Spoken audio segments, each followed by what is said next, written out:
So for our final video, let's talk about the settlement and creation of the Episcopal Church. This happened significantly at the 1789 General Convention, where there's a series of compromises between William White and Samuel Seabury, a reconciliation between latitudinarian and high church perspectives.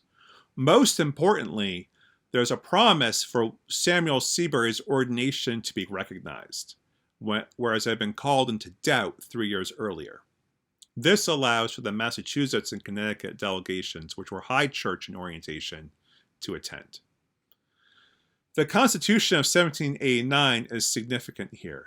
It establishes General Convention as the mode of governance and as the primary authority in the Episcopal Church. There is no archbishop in which authority resides. So we see there a real latitudinarian move. There's established a House of Bishops and a House of Deputies with full freedom of debate.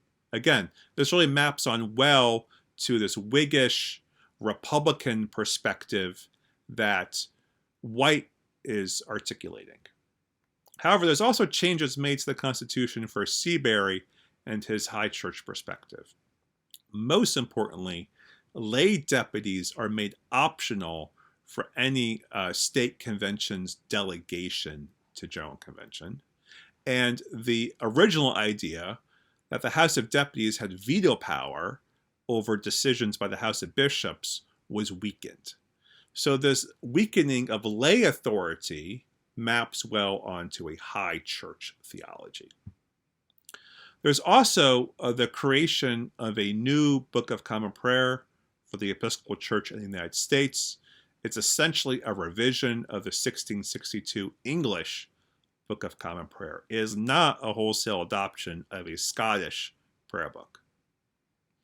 This prayer book is ratified at the 1789 convention, and the changes made to the 1789 prayer book relative to the earlier 1662 prayer book reflect the ideal of Article 34 of the 39 Articles of Religion, that worship could be changed to suit local circumstances. So some examples of this is that a prayer for the president and all in authority is added. The term priest is introduced for the first time into the liturgy, except at the prayer of absolution, where it allows lay readers and deacons, that is, ministers, to also say a prayer of absolution. The Apostles' Creed, it's permitted there to remove the phrase, "He descended to hell," to be replaced with, "He went into the place of departed spirits." This really reflects a latitudinarian theology of how reason and revelation are operating. The skepticism about some aspects of traditional faith are popping up here. There is the permission for the omission of the sign of the cross at baptism if a family requests it. This again reflects a more latitudinarian approach over against the high church approach. And there is the inclusion of the prayer of consecration of the elements at Eucharist, or the epiclesis. This is fitting along with Seabury's Concordat and other thinkers in the Episcopal Church who are advocating for this change. It comes through the Scottish prayer books and also represents a renewed interest in early Eucharistic liturgy. Also significant is the way in which episcopacy is being understood in this new church. For the first time since the era of Constantine, the office of bishop is distinct from civil authority. The bishop in the Episcopal Church has nothing to do with the local governor of the state or the president of the United States of America. Also, bishops are now going to be elected by their state conventions. And this is the first time since 1066 that a synod or church meeting alone elected the bishop without the involvement of a ruler, a civil authority figure. What's happening here is that there's an attempt to fuse primitive or early Christianity with American Republican values. The ideal here, and we find this in William White's Case for the Episcopal Church that was an assigned reading, is this notion that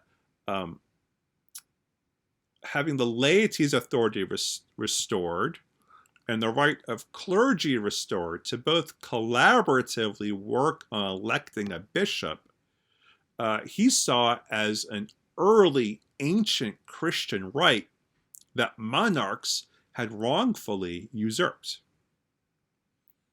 This fuses very well with the American Republican ideal that they're reincarnating or returning to the ideals of Roman republicanism. So this is a look to the past to retrieve what has been stained and sullied by tyrants and monarchs. The Constitution of the Episcopal Church also allowed a state to not have a bishop. Bishops, rather, are enacting the will of state conventions. That is, state conventions are the work of laity and clergy, and for a period of time, there isn't a bishop, the work of the church might still go on.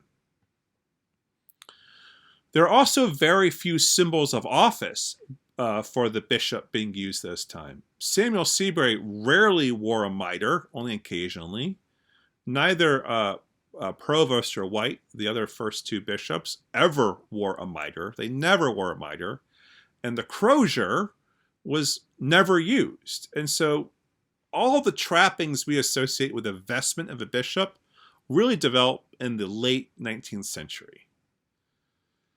So this is a church that, although it has a bishop, is not very high church at all in its theology around episcopacy. It's much more allied with a latitudinarian or low church view of the episcopacy. And this might come as a surprise to you.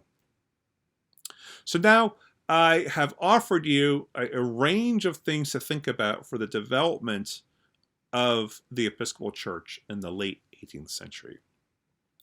And so you've been thinking about varieties of Anglicanism. How does that help you think more about the creation of the Episcopal Church? And where might you see some tension points emerging around these parties or views of what it means to be church in this time? And where might be some confluences that you see, some points of agreement? In other words, where is the Episcopal Church going? What are some pitfalls it might have to watch out for? And what are some strengths it can claim? Okay, that's all for now. I'm looking forward to our conversations.